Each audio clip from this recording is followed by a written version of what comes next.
My name is Milo Rivers, and I'm 43 years old. I've worn that age like a badge of modest success, but also like an anchor some days. Camille Rivers, my wife of 16 years, matches me in age, though her accomplishments often feel like they eclipse mine. She's sharp, polished, and adored at her firm, Andrus and Wren Designs. People light up when she walks into a room, like she's the key they've been waiting for to unlock their creativity.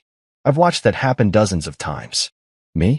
I own Haven-Built Cabinetry, a small business that's kept the lights on and even let us travel once in a while, but it's nothing flashy. Nothing that stops conversations. I've always thought of myself as the supporting cast in Camille's life, the guy with the quiet charm and the steady paycheck. And most days, that was enough. So when Camille mentioned the company's exclusive spring gala, this big, black tie event hosted by their president, Lawrence Dayton, I figured it was just another opportunity to do what I've always done, support her. Cheer her on from the sidelines.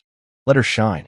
She said it was going to be held at the Franklin Hall downtown, the kind of place where the marble floors gleamed like they'd never known a footprint. I pictured myself in a suit I'd only worn twice, standing beside Camille in her sleek, tailored gown. She always looked stunning in formal wear, like she'd been born to glide through a crowd with a glass of wine and a polite smile. I'd just be her plus one. The tag-along. The guy with the easy grin and the folded hands. And that was fine. I liked being there for her. I liked seeing her glow. The morning of the gala, I woke up early, nerves buzzing like a low hum under my skin. Camille had already been up, her coffee half drunk and her phone in her hand, scanning emails like a general surveying the battlefield. I watched her for a minute, admiring the way her hair fell across her cheek, the way her fingers moved fast and sure. She was in her element, even at 6:30 in the morning. She caught me staring and gave me a quick smile, more habit than warmth, and said, "Big night tonight. Don't be late." I nodded, even though I'd never been late to anything that mattered. I spent the day at the shop, finishing a custom walnut cabinet for a repeat client. The sawdust felt familiar, the weight of the wood in my hands a kind of comfort. At noon, I paused to imagine how the evening would go. I'd walk in with Camille, nod at her colleagues, laugh at jokes I didn't quite get, and clap politely when someone made a toast. I'd nurse a single glass of bourbon and keep my mouth shut. That was my job tonight. No hammers, no levels, just smiles and support. I was ready for that. At 6, I went home to change. Camille was already dressed, a deep emerald gown that hugged her curves and shimmered under the bedroom lights. She looked like she belonged on a magazine cover. I told her so, and she laughed, a quick, distracted sound as she turned to check her reflection again. I tried to smooth the lines of my suit, feeling suddenly underdressed even though I'd followed her advice to the letter. She leaned in, gave me a soft kiss on the cheek, and whispered, "Thank you for coming tonight, Milo. It means a lot." I nodded, my throat tight with something I couldn't name. The drive to the gala was quiet. Camille stared out the window, her phone in her lap but untouched. I tried to make small talk, about the cabinet project, about a new client asking for a built-in wine rack, but she only hummed in response, her mind already at the venue. I didn't take it personally. This was her night, and I was just along for the ride. I focused on the road, on the way the city lights blurred in the windshield. We arrived at Franklin Hall, and even from the curb, I could see it was the kind of place where people came to be seen. Spotlights lit the sidewalk, casting gold and white glows over the guests streaming in. Valets in pressed uniforms opened car doors with practiced grace. I stepped out and adjusted my jacket. Camille took my arm, her perfume warm and floral, and together we walked up the steps. She smiled at the doorman like she'd known him for years. He grinned back, tipping his cap, and suddenly I felt like the world was a stage she'd been born to own. Inside, it was exactly what I'd expected, polished marble floors that seemed to stretch forever, a ceiling that looked like a constellation of crystal. Waiters in black vests carried trays of drinks, weaving through clusters of men in sharp suits and women in designer dresses. A string quartet played softly near the bar, their music floating like a warm breeze. Camille's coworkers were already gathering, glasses raised, eyes bright. They spotted her and swooped in, all smiles and cheek kisses. I stood back, hands in my pockets, letting her shine. That's what I was here for, after all. Just a plus one. Just a tag along. But as I watched her laugh and talk, I wondered if she saw me at all. If she'd introduce me, or just let me fade into the background like a ghost. She caught my eye and waved me over, her smile bright but a little forced. I walked to her side, nodding politely as she made the rounds, but no one really looked at me. I was the husband, the cabinet guy, the plus one, the man who'd walk out of here at the end of the night, slip off his jacket, and wait for her to tell me how it all went. And that was fine. Really, it was. I'd built my life around supporting her, and I'd never wanted to take her place. But something in her eyes tonight felt different. Like she'd been waiting for this. Like she'd stepped into a world that didn't have room for me anymore. I tried to ignore it.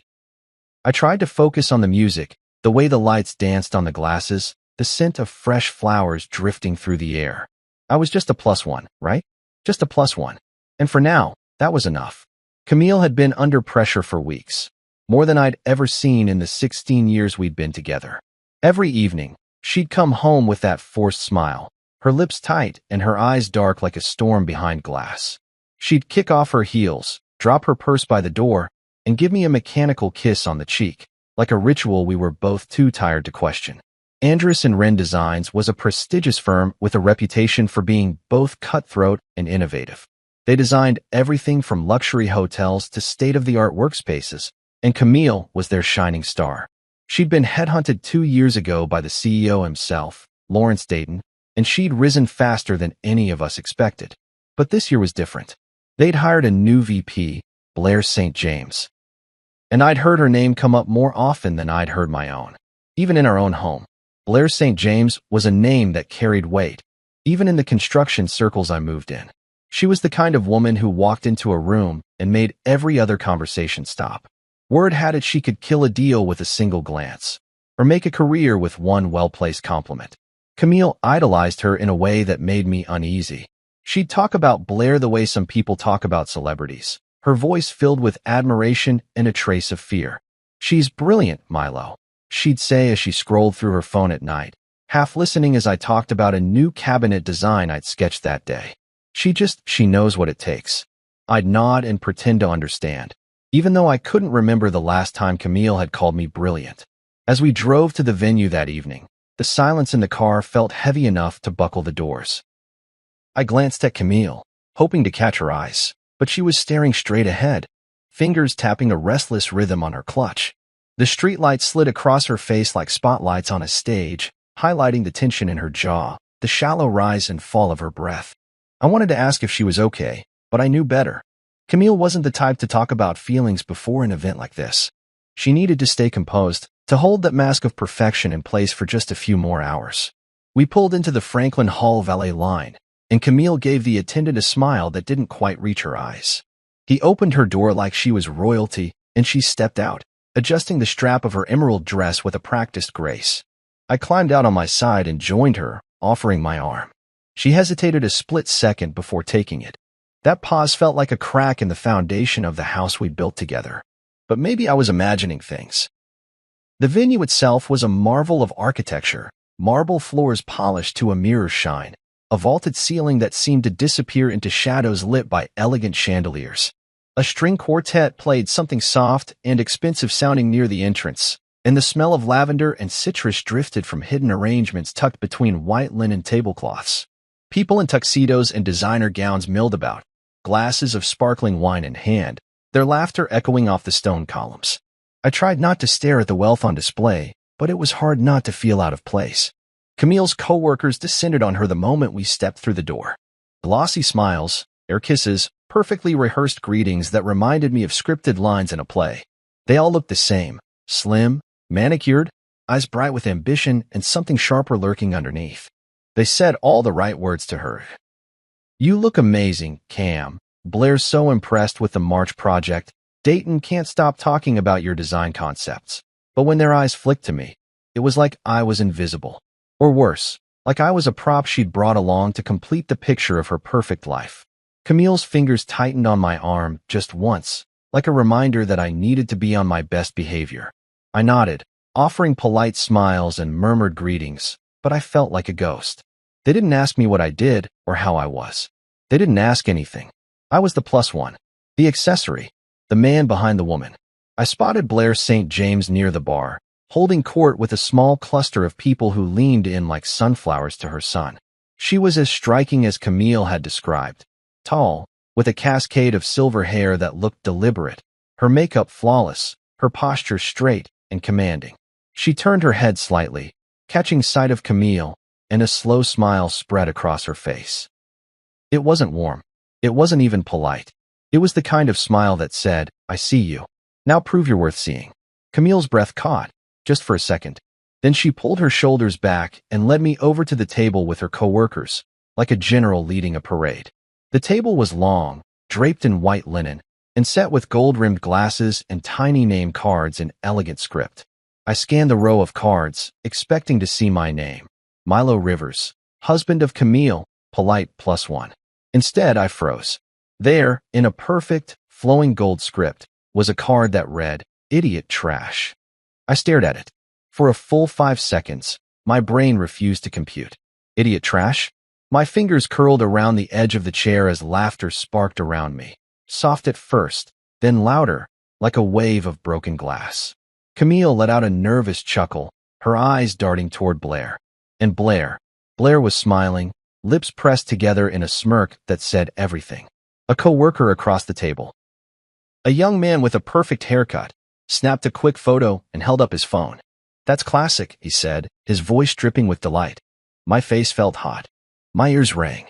I'd known these people for maybe 20 minutes, but I felt like I'd known them forever.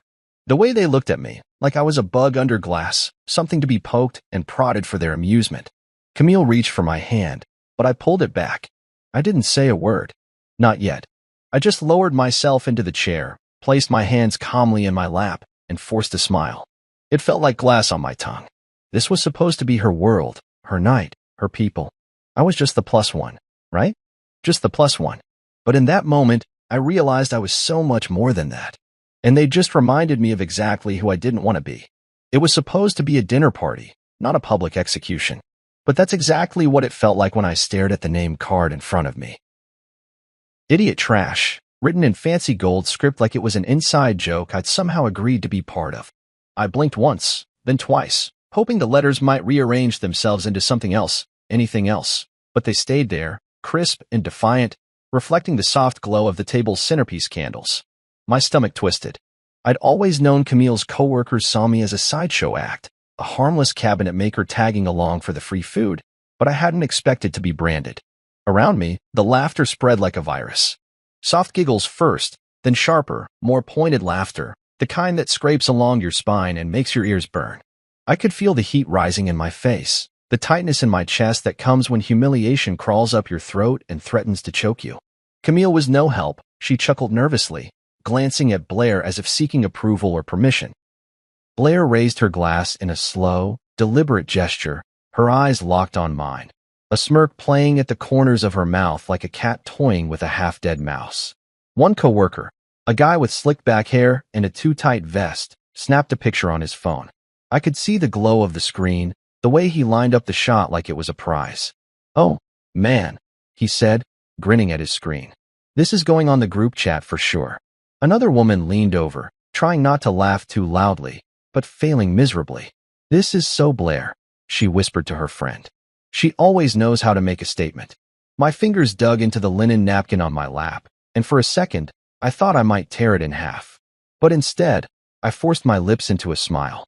It felt like lifting 1,000 pounds with one finger. My eyes moved slowly across the table, catching the expressions of the people who were supposed to be Camille's team. Their eyes danced with delight, anticipation, a hunger for spectacle. I was the entertainment for the night, and they'd paid for front-row seats. Camille shifted beside me, her voice a thin thread of forced calm. "It's just a joke, Milo," she said, leaning in, her perfume too strong and suddenly cloying. "Don't overreact. Blair has a quirky sense of humor, that's all." But her eyes, God, her eyes told me everything. They darted around, checking the faces at the table, scanning for judgment. She wasn't defending me.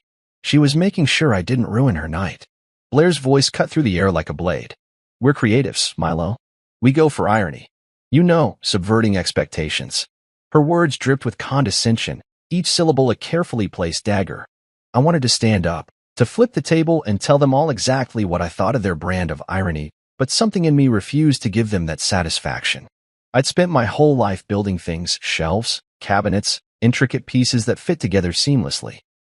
I wasn't about to let a room full of corporate sharks tear me apart with a single joke. I took a breath.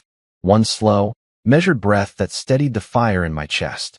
Then I did the one thing they didn't expect. I pulled out the chair, sat down, folded my hands neatly on the table, and smiled. A real smile, not the fake one I'd been practicing all evening. A smile that said, I see you. I see all of you. And you can't break me. For a moment, the laughter stumbled. Blair's smirk faltered just a hair. Camille's eyes widened in surprise. The guy with the phone lowered it, his grin slipping. The spell was broken, even if just for a second. I held their gaze, refusing to let my expression crack. Inside, I was screaming at the absurdity, the cruelty, the betrayal of the woman I'd promised to love and cherish.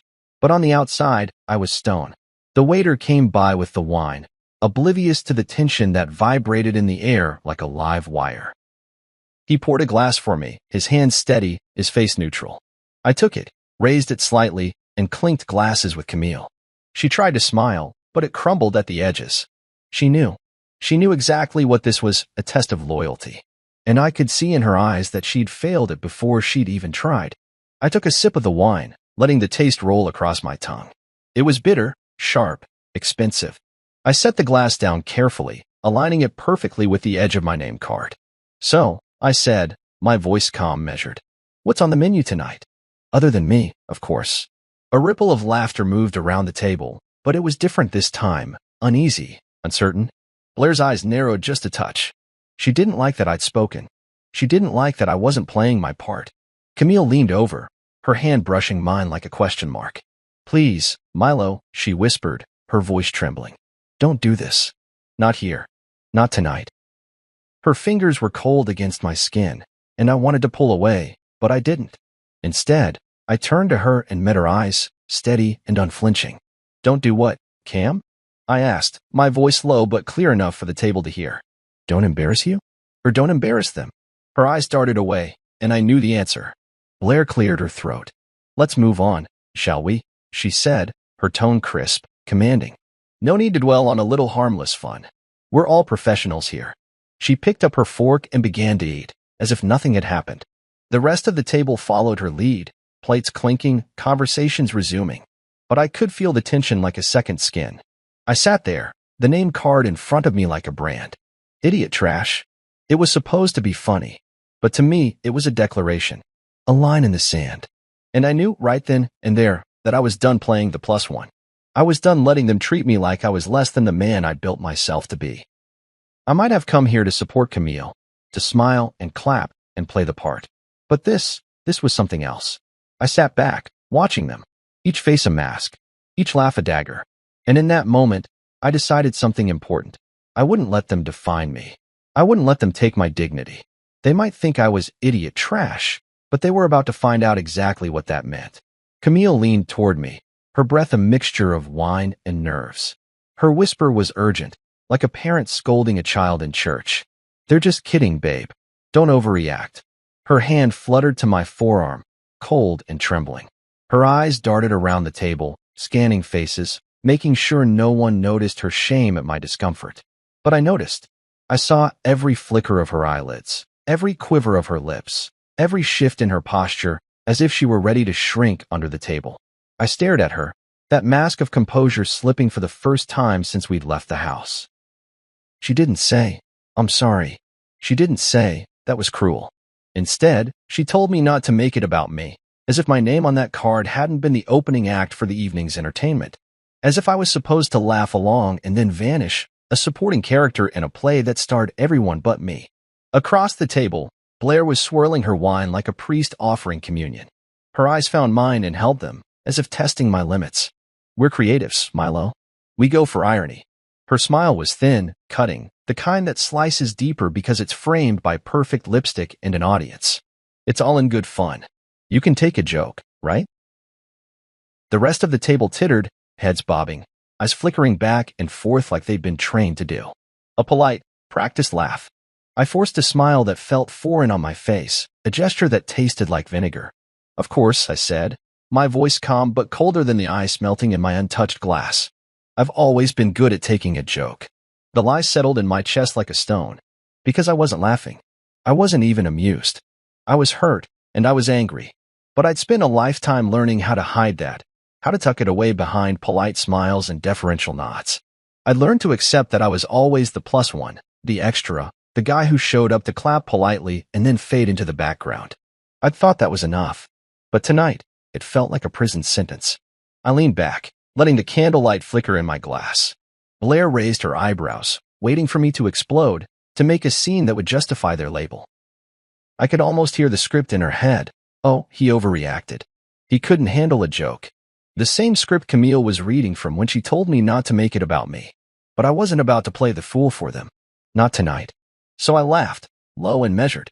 I get it, I said, letting the words roll slowly, like smoke. It's a branding thing. Andrus and Wren loves its irony. I picked up the name card, turning it between my fingers like a delicate piece of evidence. Very on brand. Blair's smirk deepened, her eyes gleaming with the thrill of control. Exactly, she said, her voice dripping with satisfaction. We're all family here, Milo. You understand. Family. The word made my skin crawl. Families protect each other. They lift each other up. They don't label someone idiot trash and laugh about it over dinner. But I bit my tongue and let the silence stretch. I watched Camille's eyes dart around the table, gauging reactions, gauging me. Her fingers drummed an uneven rhythm on the tablecloth, her bracelet clinking like a tiny warning bell. Of course, I said again, softer this time, as if I were agreeing to something unspoken. My gaze drifted to the silverware, polished to a mirror finish, and then back to Blair. You know, it's funny, I continued, my voice casual but edged with something sharper. I've been supplying your firm with custom cabinetry for 6 years. I've built your conference rooms, your kitchen break rooms, your executive offices. Hell, I even installed that glass feature wall in your lobby last year. But I guess the real brand is, I flicked the name card with my finger. This. A hush fell over the table. Even Blair's smirk wavered for a fraction of a second. I saw it. I felt it. The ripple of unease that always comes when the target stands up, even if just with words. Camille's lips parted, her face pale. She reached for me, but I leaned away. I wasn't about to let her touch me, not after she'd let this happen. Blair recovered quickly, her laugh ringing out, too loud, too rehearsed. Well, she said, raising her glass like a queen in a castle. We appreciate your craftsmanship, Milo. Truly. Let's toast to that. Her eyes met mine, daring me to challenge her. I raised my glass, but I didn't toast. I set it down slowly, deliberately. I looked at Blair, then at Camille, then at each person at that table who had laughed at me. I think, I said, my voice steady, I'm done being the plus one. Camille's face crumbled, her eyes wide. Milo, please, she whispered. But it was too late. I decided. My heart was pounding so hard I thought the whole table could hear it. But I didn't let it show. I stood, smoothing the front of my jacket. Excuse me, I said, my tone formal, cold. I need some air. I turned, ignoring Camille's outstretched hand, ignoring the hush that had fallen. Blair called after me, don't be so sensitive, Milo. It's just a joke. I didn't turn back. I kept walking, each step carrying me away from the table, away from the laughter, away from the lie I'd been living. I was done playing their game, done pretending I was okay with being the man behind the woman who couldn't, or wouldn't, defend him. I reached the hallway, the cool marble walls a welcome contrast to the suffocating heat of that table. I stopped, my breath ragged but controlled. My reflection in the glass door was pale, my eyes darker than I'd ever seen them. And for the first time in years, I didn't feel small. I felt awake. Behind me, I could hear the muffled laughter resuming. The dinner would go on. The wine would flow. But I wouldn't be part of it. Not anymore. I'd spent too long letting them brand me with their labels, letting them treat me like a sideshow. But tonight, I decided to walk away from all of it. The dinner, the disrespect, and the company my business had been quietly supplying for the last 6 years. Maybe they'd learn. Maybe they wouldn't. But that was their problem now. I was done being idiot trash. I was done being their joke. And in that quiet hallway, with the laughter fading behind me, I felt something I hadn't felt in a long time. Pride. Midway through dessert, a delicate construction of chocolate mousse and edible gold leaf that cost more than I earned in a day. I stood up. My chair scraped against the marble floor, the sound sharp enough to slice through the murmur of polite conversation. Camille's hand shot out, her fingers catching my sleeve in a silent plea. Milo, please sit, she whispered, her voice tight, a tremor in her eyes that felt like a threat and a cry for help all at once.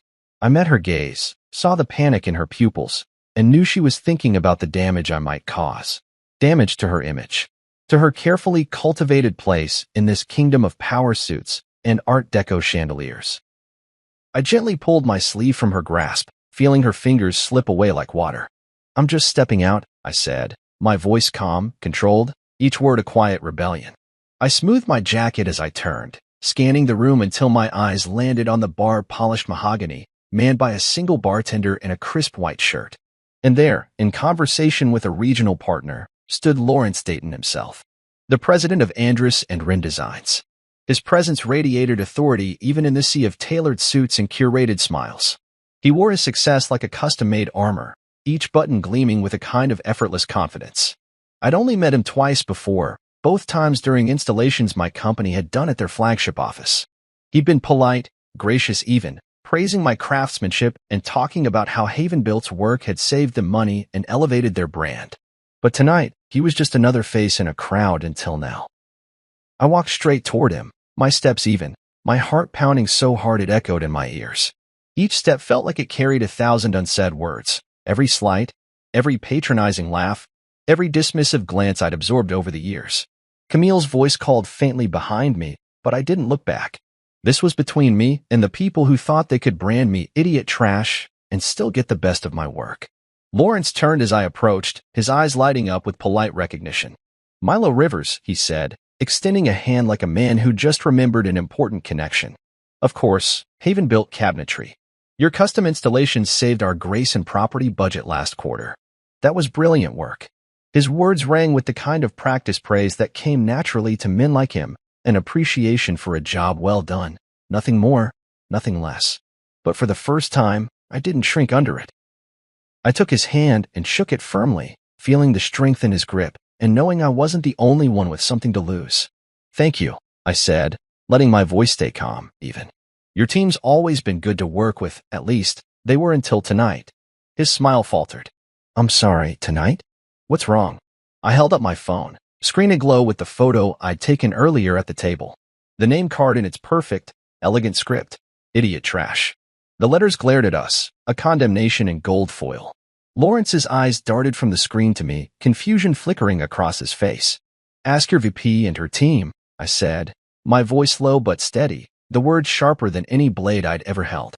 "Ask them why they thought it was funny to put this at my place setting. Ask them why they laughed." He stared at the photo, his brow furrowing. I saw the gears turning, the weight of responsibility shifting as he realized this wasn't just a joke gone wrong. This was a potential scandal, an embarrassment that could tarnish the company's reputation. "Mr. Rivers," he began, his voice now edged with concern.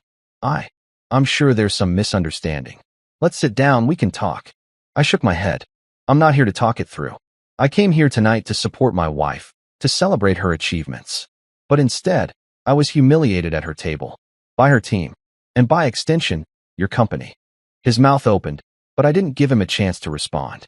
I leaned in just slightly, my voice low enough that only he could hear, but firm enough that he'd never forget it. "I'm cutting ties with Andrus and Wren. Effective tonight." His eyes widened, his face paling under the soft glow of the bar lights. "Wait, Milo, let's not be hasty. Your craftsmanship, your team." "My team will be fine," I said, my voice final. "We have other contracts, and now, we'll have more time to focus on clients who respect what we do, and who we are." He blinked, his jaw tightening, his hand dropping to his side. "I'm sorry," he murmured, but the words felt like they were spoken by someone far away. "I didn't know. That's the problem," I said, my tone measured. "You didn't know, and now you do." I stepped back, my heart hammering, but my spine straight.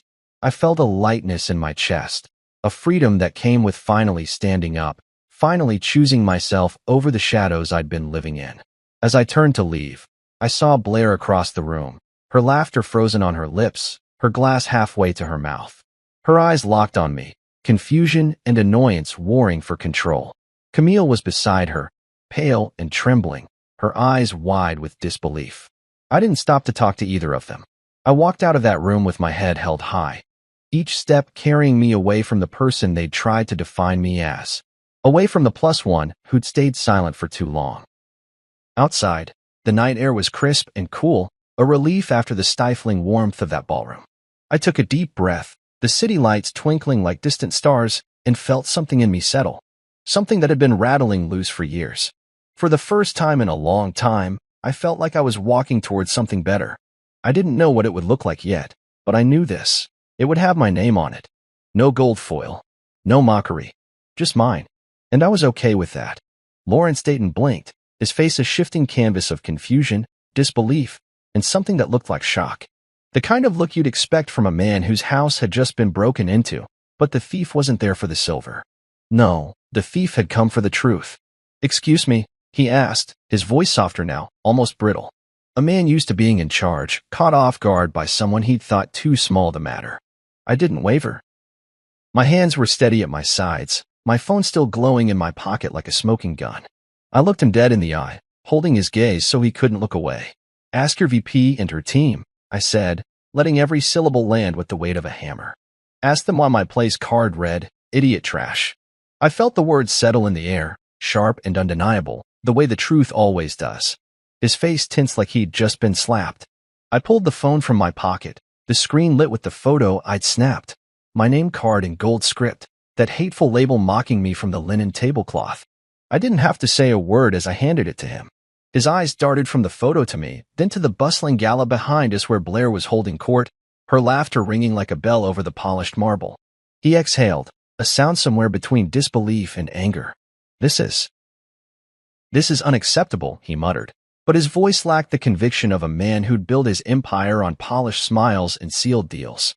I straightened my back, feeling taller than I'd felt in years. "I respect my wife," I said, the words rolling out of me like a vow I'd been waiting to make. "I came in peace. But now, I leave with pride." I let that sink in, let him feel the finality of it. I wasn't asking for an apology. I wasn't begging for respect. I was taking it. Behind me, the noise from the dining hall continued like a distant party I was no longer part of. Plates clinked, laughter rose and fell, and somewhere, a violin played a piece I couldn't name. But it all felt muted, like I'd stepped through a door into a different world, one where I didn't have to prove my worth to anyone. Dayton's fingers curled around the phone, his thumb brushing the screen as if he could erase the image by smudging it. "Milo," he said, his voice softer now, a note of desperation threading through his tone. "You have to understand, this isn't who we are. We value every vendor, every partner." "Save it," I interrupted, my voice calm but carrying a firmness that surprised even me. "I've been quietly supplying your company for 6 years. My team has worked nights, weekends, and holidays to deliver the best. We've taken pride in every project. And this is what I get in return." I let the silence stretch, let the guilt settle like dust in the air. He opened his mouth, but I didn't give him the chance to spin another polished corporate apology. "I'm not asking for an explanation," I continued. "I'm telling you that your company's name no longer deserves the work I do. I'm cutting ties. Effective tonight." For a second, the mask of the president slipped, and I saw the man underneath, the one who'd built his reputation on deals and handshakes, but maybe hadn't looked too closely at the details. The one who'd let people like Blair thrive because she got results, because she made the company look good, on paper, at least. His jaw tightened, and he nodded once, slow and deliberate. "You're right," he said finally, the words heavy, each one a confession. "You deserve better than this." I nodded, the finality of it washing over me like a cold rain. "Yeah," I said, my voice low but steady. "I do." And then I turned, letting the moment hang like a painting on a wall, and started walking away. Each step felt like a victory, a declaration that I wouldn't be defined by their laughter or their labels. That I was more than a +1, more than the man who showed up to clap politely and then fade into the background. Behind me, I heard Dayton's voice, louder now, sharp as a command. "Blair," he barked. "In my office. Now." His tone was laced with anger and something else, fear, maybe, or the realization that the empire he'd built might have cracks in its foundation. I didn't look back. I didn't need to. The hallway was empty, the carpet muffling my footsteps as I made my way toward the exit. I could feel the eyes on me, curious glances from strangers, staff members pausing mid-step, wondering what story they'd just walked into. But I didn't care. For the first time in a long time, I wasn't playing a part. I was just Milo Rivers, a man who refused to let someone else's label define him. I reached the door and pushed it open, the night air cool and sharp against my face. I took a deep breath, feeling the weight of the evening lift off my shoulders like a burden I'd carried for far too long. I glanced back once, just long enough to see the chaos I'd left in my wake, Dayton striding across the floor, his face set in a hard line, Blair staring after him with wide, uncertain eyes, Camille standing by the table, her hands pressed to her mouth like she'd just witnessed something unthinkable. And maybe she had. Maybe, for the first time, she'd seen the man she'd married. Not the plus one, not the cabinet guy, but the man who'd build his own life, brick by brick, and who wouldn't let anyone, especially her, take that from him. I turned away, stepping into the night, my mind already turning toward tomorrow, toward the work waiting for me, the team that believed in me, the clients who respected me, and maybe, just maybe, toward a life that felt more like my own. I didn't know exactly what came next, but for the first time in years, I wasn't afraid of the unknown. Because I'd remembered something important. I was the builder. And no one, no VP, no boss, no dinner table full of fake smiles, could take that away from me. Camille came home hours later. I heard the click of her keys in the door, the familiar rustle of her heels on the tile, the small sigh she always let out when she crossed the threshold of our house, as though home were a costume she could slip off at will. Only tonight, there was no relief in her sigh. It sounded different, strained, almost broken. She stepped into the living room, her eyes scanning the shadows for me. She found me sitting on the sofa, a glass of water in my hand, the TV screen black. I'd left it that way on purpose, a silent room, a place where her excuses would echo without interruption. Her eyes were red, but she tried to hide it by turning away and setting her purse on the entry table. "Why would you embarrass me like that?" she said finally, her voice trembling with anger and something else, fear, maybe, or shame. She turned back to me, arms crossed tightly over her chest, as if she were holding herself together. "You don't understand how that world works." I stared at her, the woman I'd loved, the woman who'd once laughed at my jokes and stayed up with me sketching ideas for the custom cabinetry business we'd built from scratch. But tonight, I saw something different in her eyes, a glimmer of resentment, a thin film of panic. "That world," I repeated, the words like pebbles on my tongue. "The world where your boss thinks it's funny to call your husband idiot trash? The world where you sit there and let them laugh at me like I'm not even a human being? That world." I let the silence hang heavy between us. She flinched, her arms tightening. "It was just a joke," she said, her voice too high, too brittle. "You know, Blair, she's always had that sense of humor. It's her way of..." "Of what?" I cut in, my voice sharper than I'd intended. "Of humiliating people who don't fit her idea of creative? Of reminding everyone at that table that they're better than me?" I set the glass down on the coffee table with a quiet clink, the sound more final than a slammed door. "You laughed, Camille. You laughed with them. And then you told me not to make it about me." She swallowed, her eyes glistening. "I didn't mean to." "But you did," I said, my tone softer now but no less firm.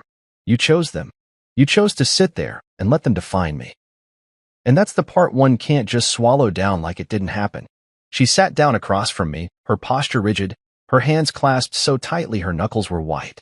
"You don't understand," she said, her voice a hoarse whisper. "You don't know what it's like in that office. Every day is a test. Blair, she's ruthless. One wrong move, and you're out. You have no idea how hard I've worked to get where I am."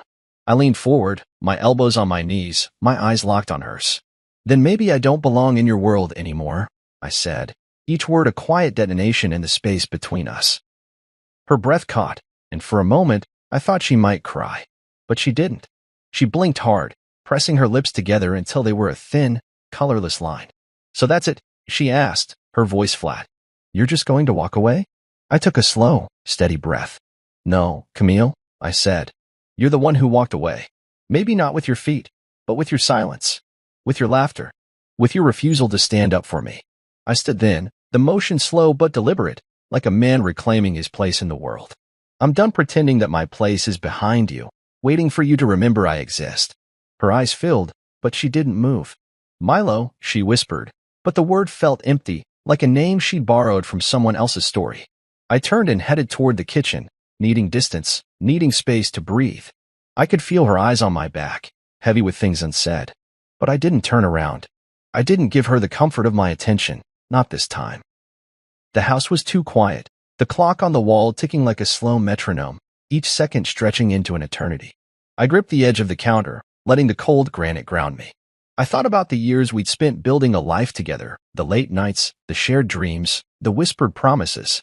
But I also thought about every time I'd put her needs ahead of mine, every time I'd been the plus one, the silent supporter, the easy laugh in a sea of cold smiles.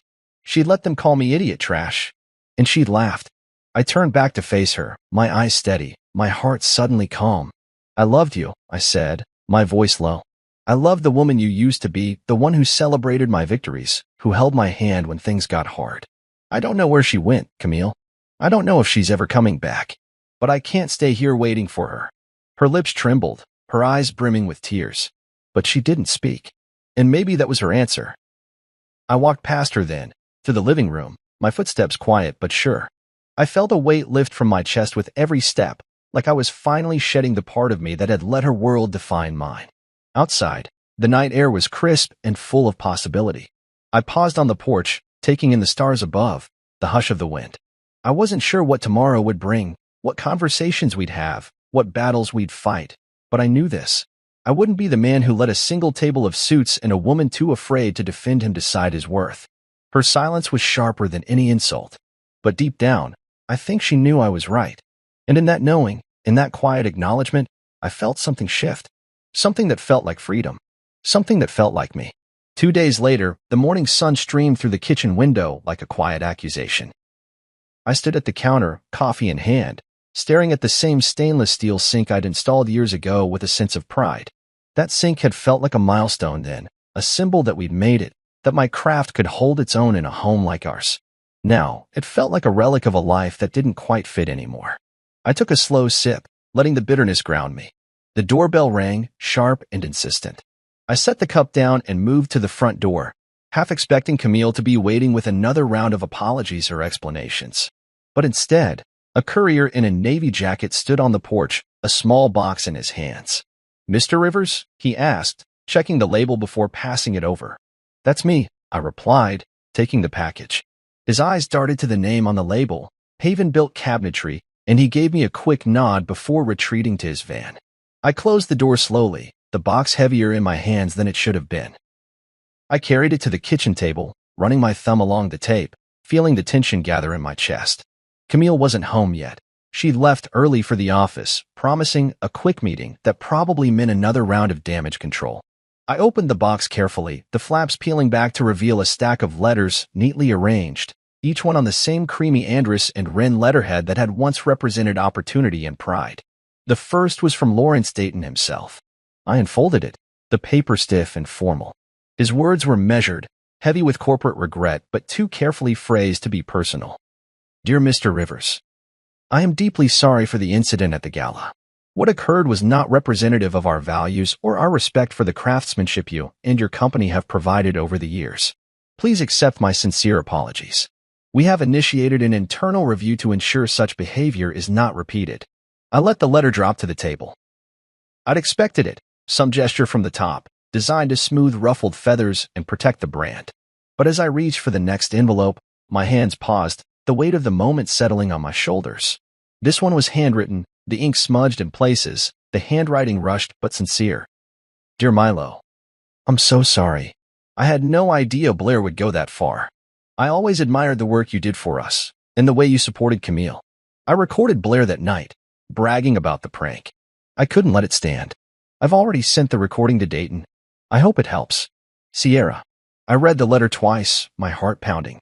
Sierra, Camille's colleague. I remembered her, quiet, competent, always polite to me at events. She'd been at the table that night, her eyes downcast as Blair's laughter rang in my ears. And now she'd taken a risk to show me that not everyone at that firm had bought into Blair's brand of cruelty. A third letter sat at the bottom of the stack. No signature, just a typed resignation. Blair St. James. The woman who'd turned a dinner table into a coliseum. Her words were cold, formal, a lifeline made of stone. Effective immediately, I resigned my position at Andrus and Wren Designs. I regret any actions that may have caused harm to the company or its partners. No apology. No acknowledgement of what she'd done. Just the finality of a signature at the bottom. I let the letters fall into a neat pile and leaned back in my chair. The kitchen felt too quiet, too bright, like the world had moved on without me. Camille would come home eventually, and she'd find the box. She'd read the letters and understand, maybe for the first time, what her silence had cost. A knock at the door startled me from my thoughts. I stood, moving to the hallway, and opened it to find a delivery man standing there, this time with a stack of folders marked Proposal. He handed them to me, his expression professional but polite. "Mr. Rivers? These are from some of the companies that reached out after the gala." I thanked him and brought the stack inside, setting it next to the letters. I thumbed through the folders, each one carrying the logo of a competitor. Design firms, construction companies, boutique architecture studios. Some I'd heard of, others were new. All of them wanted to work with me. They wanted Havenbuilt's name on their projects. A small laugh escaped me, dry, but real. I'd walked away from Andrus and Wren thinking I might lose everything. Instead, I'd opened a door to something new, something better. My phone buzzed on the table. I picked it up, reading the latest email from a potential client. "Mr. Rivers, we heard about what happened at Andrus and Wren. We'd love to discuss a partnership with Havenbuilt. Your craftsmanship and integrity are exactly what we're looking for." Integrity, a word that felt like home in my mouth. The front door opened quietly, and Camille's heels clicked on the wood floor.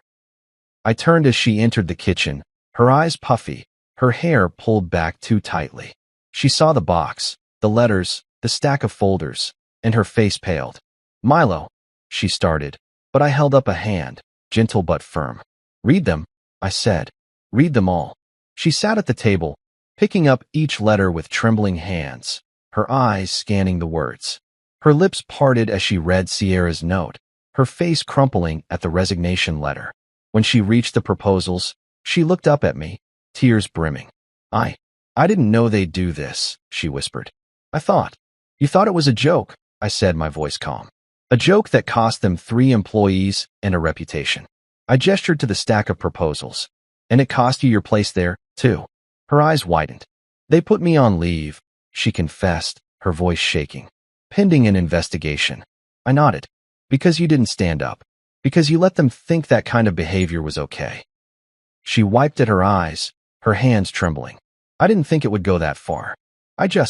You didn't think," I interrupted, not unkindly but firmly. "You didn't think about me, about us. You let them decide what mattered." The silence stretched between us like a bridge we weren't sure how to cross. But in that moment, I felt something like forgiveness. Not for her, maybe not yet, but for myself. For letting it get this far. For thinking that being the +1 was all I was meant to be. I stood, gathering the letters and the proposals, stacking them neatly. "I have work to do," I said, "and a team that believes in me." She nodded, her tears falling freely now. I didn't reach for her. Not yet. Outside, the sun was high, the day full of possibility. My company, my name, was stronger than ever. And as I headed to the workshop, I knew I wasn't the man who'd been branded at that table anymore. I was the man who'd walked away and built something better. The house was quiet again, but this time it wasn't the kind of silence that followed a fight. It was heavier. Still, like the air was holding its breath, waiting for something to shift. Camille sat across from me at the dinner table, where we used to share quick laughs and clink wine glasses over takeout cartons and long days. But tonight, there were no glasses. No food. Just her and me and the weight of what we hadn't said. She pushed her plate aside, it was barely touched, and stared at her hands. She wasn't wearing makeup tonight. No earrings. Just a simple black sweater and jeans. Stripped of the designer polish, she looked younger. Smaller. Like the version of her I remembered from years ago, when we still talked about dreams without worrying if they fit into someone else's plan. She took a deep breath and looked at me. "I don't know who I am outside that job," she said, her voice trembling as though she'd never said the words out loud before. "I always thought, if I climbed far enough, stayed late enough, impressed the right people, Blair, Lawrence, that everything would finally make sense. That I'd matter." I didn't interrupt. I just listened. For the first time in a long time, she wasn't rehearsing a pitch or reciting some preloaded defense. She was just Camille, lost, hurt, and finally honest. She looked down again. I spent years proving I belonged in that firm. And somewhere along the way, I stopped defending the parts of me that actually did. Her fingers picked at the seam of the tablecloth. "Like you. Us." I swallowed hard. There it was. It wasn't bitterness I felt, though I'd be lying if I said it didn't flash through me sometimes. It wasn't even anger anymore. What I felt was more complicated. A grief. Almost, for the version of us that used to be strong, playful, imperfect, but real. The us that sat on this same table 6 years ago planning the Haven-build expansion, mapping out a life where my craftsmanship and her vision could build something together. We used to have a rhythm, and then that rhythm started to skip. Slowly, at first. Then it fractured completely. You didn't lose yourself, Cam, I said, choosing each word with care. You just stopped defending the parts of you that mattered. Her eyes met mine, full of something raw and vulnerable. I didn't know how to stop it, she whispered. Everything moved so fast. Blair gave me attention. Opportunities. I kept thinking, if I just stayed on her good side, if I just kept performing, maybe she'd make space for me. I didn't realize I was becoming her. I looked down at the wood grain beneath my hand. I'd carved this table, sanded every corner, sealed every groove. My hands had shaped it over weeks, and now it held this moment like a confession booth. You stood by her while she humiliated me, I said, softly but without apology. That wasn't about business, Cam. That was about basic respect. I know. Her voice cracked. I know. And it's killing me. Tears slid silently down her cheeks. She didn't sob. Camille never cried loudly. Even her breakdowns were quiet, like she was afraid to burden the world with her grief. She wiped at her face with the sleeve of her sweater, but the tears kept coming. I kept telling myself it wasn't a big deal. That you'd brush it off. That you always do, she said, her voice quivering. But when you walked away, when you told Dayton you were cutting ties, I saw it, Milo. I saw who you were. Who I stopped seeing a long time ago. I didn't say anything right away. I wanted to. God, I had so much I could say. But I knew the difference between words that filled silence and words that changed something. So I waited. I forgot, she said, almost to herself, how much strength it takes to stay kind. You've always carried things I never even noticed. You let me take the spotlight while you handled the weight. And I let them laugh at you like you were disposable. I finally spoke. You didn't just let them laugh, Cam. You laughed too. That one hurt her. She winced, her face folding in on itself like a collapsed structure. I was scared, she admitted. I was scared that if I said something, I'd be next. That Blair would turn on me. That I'd lose the life I worked for. You lost it anyway, I said gently. Not to wound her, but because it was true. She nodded, slowly. I know. The room went quiet again, but it wasn't sharp this time. It felt like the silence of something being rebuilt, painfully, slowly.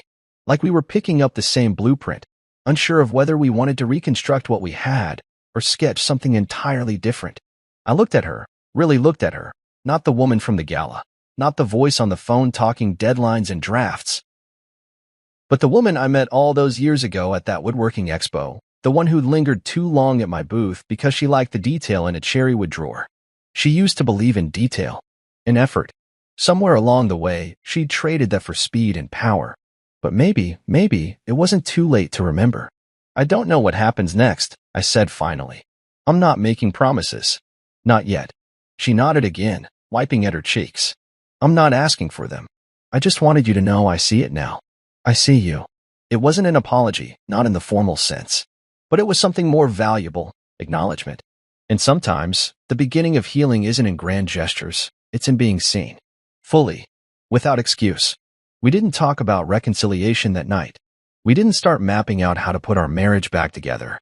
That would come later, if at all. But what we did talk about was truth. About how we'd gotten here. About how we both let something beautiful become background noise. That night, for the first time in a long time, I slept without bitterness in my chest. The hurt was still there, but the bitterness had left. And in its place, there was room, maybe not for us just yet, but for clarity, for dignity, for peace. I never raised my voice. Not once. I didn't flip the table or throw the wine. I didn't give them the drama they expected. What I did was simple. I stood up, walked away from a table that no longer deserved me, and looked a company president in the eye as I told him, I'm cutting ties. That sentence wasn't just about business. It was about everything. Because I wasn't only walking away from a contract. I was walking away from years of being diminished in whispers and polished jokes. From the quiet neglect, the small sacrifices that had piled up like dust in the corners of a house we no longer cleaned together. I walked away from pretending that being the plus one made me less than whole. That night, I chose something else. I chose self-respect. And it was terrifying. It's funny how fast things change once you start saying no. My inbox, once filled with repeat work orders and mild pleasantries from Andrus and Wren's staff, now overflowed with introductions from competitors, proposals with clean budgets, notes from people who had quietly admired my work from afar. The company that once mocked me as idiot trash had done more for my reputation by disrespecting me publicly than years of silent craftsmanship ever had. It was ironic, but also poetic. Camille, for her part, stayed quiet those first few days. Her leave of absence from work became indefinite. Her name, once said with admiration in industry circles, was now paired with the phrase, under review. We barely spoke beyond what was necessary, but there was no yelling. Just space. Time. Reflection. One afternoon, I found myself in the workshop, sanding the edge of a walnut slab, letting the vibration of the machine ease something restless in me. The shop had always been where I thought best. The grain of the wood, the scent of sawdust, it was my rhythm. My center. I paused, ran my hand over the polished edge, and felt the smoothness beneath my fingertips. Clean. Honest. A piece of work that could stand on its own without explanation. That's who I wanted to be now. That's who I'd forgotten I already was. I kept thinking back to that moment, the second I saw the name card. Idiot trash. Written in gold cursive like it was a joke wrapped in elegance. But what hit harder than the words was the reaction. The laughter. The silence from the woman who promised to have my back. And the way I sat there, smiling, not because I was okay, but because I already knew I was leaving. Because sometimes walking away is louder than any protest. I didn't plan to become a symbol, but somehow I did. People from all walks started reaching out.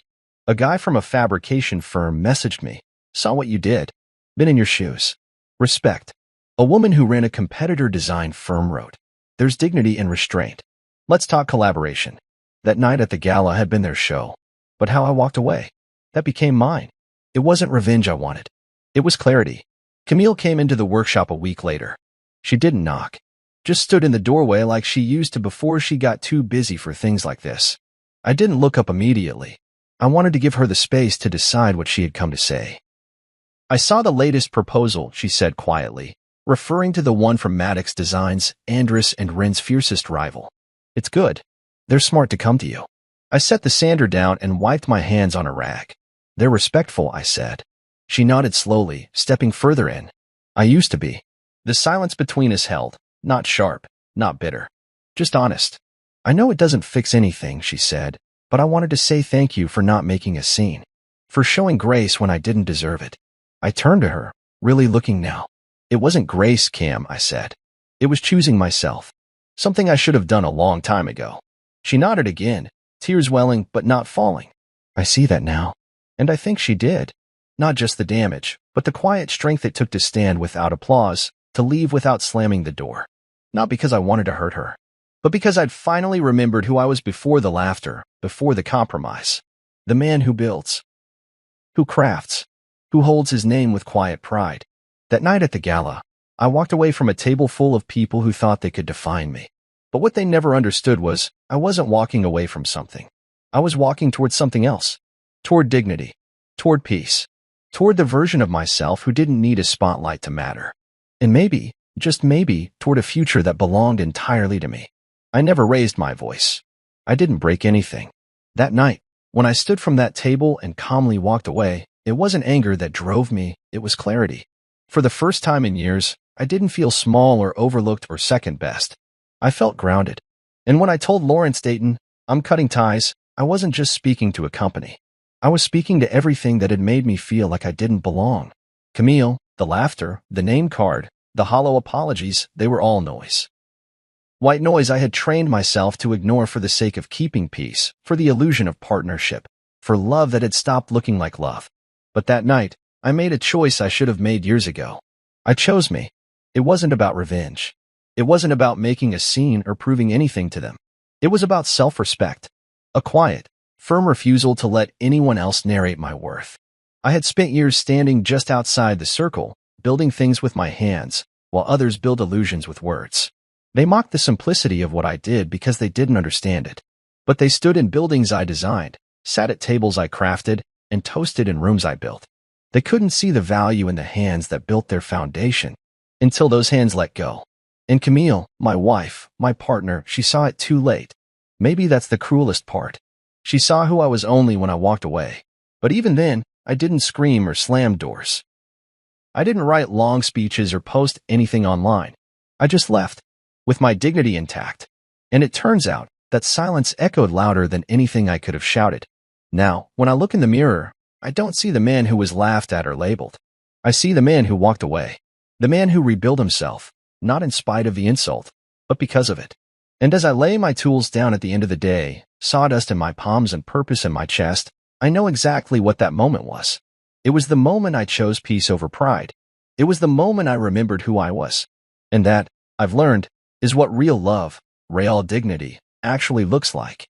Even if it means starting again.